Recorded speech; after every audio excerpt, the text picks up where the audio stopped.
Welcome. I'm David. I'm Lindsay. And this is Desmond's Donders. Hello and welcome to another Vanners collab. It's August and the collaborators this month have decided they want to know about each other's modifications to the van or caravan, motorhome or camper. And we've made a few and we'll show you them shortly. But meantime, remember, this is a collaboration and we'd like you to watch other people and their videos. Now the list will be going probably there of who's taking part, and there'll be a playlist and a reminder at the end, and also the links will be down in the description below. Anyway, enough waffle from me. Here's Lindsay, who's going to talk about curtains. Hi. We have put in a door curtain to keep the draft out in the winter. It's a single door curtain which amazingly does the job it's supposed to do. And we also put in curtains along beside the driving area, which was for the cat, to give the cat some privacy, and it gives us another barrier between the main window and us, so we use it every night, even in the summer, because it just makes the van a bit darker when you're trying to sleep. So that's the modifications that we made with the curtains. And I made a big modification to the toilet. That's not a boast, that's what we did. We had a previous caravan, previous to having Desmond, and he came fitted with something that we had all sorts of problems with in the caravan, an electric pump flush. So the first thing we did was take out the flush and add a mechanical pump, so that you just pump away to your heart's desire. You don't need a great deal of water to flush a van toilet, and the electric pumps we've had fail, and we gave up in the caravan, and as soon as the one in Desmond gave a problem, we changed it. Now here's something we wish we'd changed a bit sooner as well, and that was the electric auto step. It's been a bane, it's the only thing, and we decided that this time, when we'd replaced the electric in the past, this time we'd go for the mechanical. Okay, so it doesn't go in and out automatically, but it still goes in and out. Just another thing, we've changed from the original because the electric gadgetry isn't always for the best. Talking about electric, Lindsay's going to talk about kitchen lighting. Yeah, the lights in the kitchen, the only ones you have is the main light, which is above the door, which is no use, and you have the lights on the hood, which David had to replace at one point because it broke, so maybe that's another modification. But I asked for extra lighting under the counter, under the shelving, because it's dark, you know, and you need light to be able to see, so David very kindly put in extra lighting under the cupboards for me to use in the kitchen. And continuing on the theme of lighting, it's me who's going to talk about strip lights. Hidden behind the curse, it's not skirting, is it, because it's up in the below the cupboards. Balances. But behind the wood we have got these LED strip lights. They're only used at low level, and in fact they're hardly needed at all in the summer, but they run round under the seating and round the back of the van. They're used mostly in winter, and they provide a background lighting in a warm colour, and it just allows you to feel comfortable in the van. We are actually upgrading them, going from, at the moment we've got two separate lighting systems, but I'm going to replace the current strip lights with one strip light which we can control from the phone. But something else we've done, along these lines, and Lindsay's going to talk about, is our USB charging points.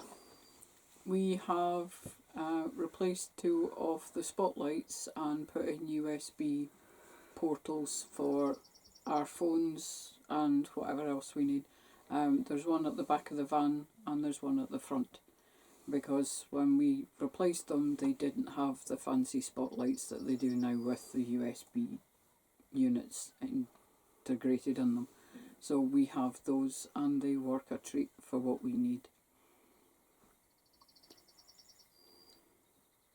I was going to save this one to last, but I've decided I'm going to do it now. And that is my ham radio setup. Now you can't see it, it's just there, and all you can see is the 2 head units. The main units are underneath this seat, and it allows me to operate ham radio while we're away. I haven't actually done it for a while, I've not really felt up to it. Lindsay is going to talk about something now which you guys probably think this is standard, this is what comes with the modern caravan. Well, you have to remember Desmond can go to the pub by himself now, he's 18. So here's Lindsay to talk about our lighting in general. When we got Desmond, the first thing that we did was we replaced all the lights inside Desmond with LED lights, especially the halogen spotlights, because if you've had any experience with halogens, they are wonderful, they are bright, but when you try and switch them off, you're likely to lose the skin off the tip of your fingers because they get so blessed hot. So it was the first thing that we did was change all the lights in here. But we realised that vans that are a lot younger than ours have all LED lights in them. But this one didn't come with LED lights until we replaced them. And this is the big one. This is the one I decided outdid the ham radio setup. And that is our power system in general. When we got the van, it had a single battery, no solar. And that's just not up to off-grid in the winter. So we installed solar up top. That's a story in itself. We have a solar charge controller in the cupboard, and under these seats 3 110 amp hour batteries, which means even in winter when you can't charge your batteries, according to many in Scotland, you can't charge them from flat, but you can certainly top them up. And if you're careful, well, we've been away for 3 weeks. Yep. Without the need for a panic on batteries. The system works, that's, you know, but what may or may not work for you, of course, is a different thing, but this works for us. One more item. This is a it's going to happen. Being 18-year-old means he's starting to wear out. And the fridge went a few months back. And we've been getting by with an inverter to power it on mains. And I say getting by because, as I've always said, the numbers that they tell you are a damned lie. We haven't got a big inverter because I didn't want it to flatten the batteries. But it develops enough to power the fridge, according to the plate on the fridge. I'll tell you now, somebody's lying. Either the fridge wants more, or the inverter is flattening the batteries for no reason. However, we've decided, as it's quite difficult to find spares, and the spares we think we need would add up to approximately what we're about to spend on a compressor fridge to put in Desmond. Now, if only this had been next month, you'd have seen it being done. But I'm afraid this video will be done before the work is done. So, thank you for watching our effort at this month's Vanners Collab. I hope you enjoyed it, and I hope you'll join and read the playlist, which will be at the end, and follow the others that are taking part. Bye for now. Bye bye. Thank you for watching Desmond's Donders. And remember, please take nothing but memories and leave nothing but tracks.